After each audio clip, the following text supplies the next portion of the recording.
ये मैं मेरी शिवसेना की कांग्रेस नहीं होना दूंगा, नहीं, कभी नहीं। और मुझे जब ये मालूम होगा कि हो रही है तो I will close my shop. नहीं चाहिए। Having some kind of an understanding or an alliance with the NCP, do you think that's a possibility? I will not go along with a scoundrel, whoever he may be. Yes. But you yourself wouldn't think of aligning perhaps with the NCP if you'll fall short of seats here? Never. A simple thing is, the man who is responsible for toppling down their government, that is Vajpayee government, how can we afford to have a shake hand with him?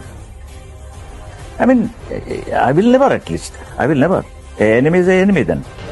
कारण काँग्रेस पक्षामध्ये एवढे हिजडे होते इतके, आता चावायचं तरी कोणाला? सगळे झुकतात त्या सोनिया गांधीच्या समोर.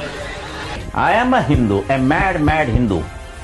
माझ्या शिवरायाचा तो भगवा झेंडा खाली कधीच येणार नाही, येऊ शकत नाही, आणि खाली खेचणार अजून जन्मास आलेला नाहीये. और अभी हम तो आजाद हो गए, हमारे कर्तव्य है कि जो मस्जिद है वो गिराने के बाद हमारे मंदिर हम वहां खड़े कर देंगे.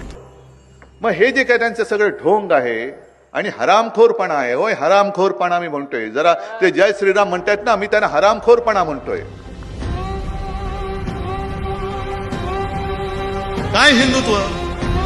बघा, आज मुस्लिम लोक सुद्धा शिवसेनेसोबत आहे. त्याही वेळेला कित्येक माझ्या शिवसैनिकांनी दर्ग्याचं सुद्धा रक्षण केलेलं आहे.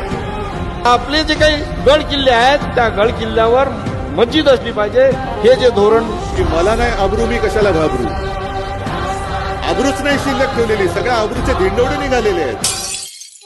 शिवसेनेचा प्राण असलेला धनुष्यबाण काही लोकांनी काँग्रेसच्या दावणीला बांधला होता, गहाण ठेवला होता. तुमच्या एकनाथ शिंदेने हा सोडवला. अशी प्रगती केली होय आमच्या ठाण्याने. कारण विशेष करून एकनाथ शिंदे हे आनंद दिघे यांनी उभी केलेली माणसं आहेत, त्यांच्या तालमीत तयार झालेली माणसं आहेत. सरकारच्या विरुद्ध बाहेर पडला आणि ह्या राज्यामध्ये सर्वसामान्य जनतेचं सरकार आणलं. लक्षात ठेवा, जो राम का नहीं वो किसी काम का नहीं. जमलेल्या माझ्या तमाम हिंदू बांधवांनो, भगिनी आणि मातांनो,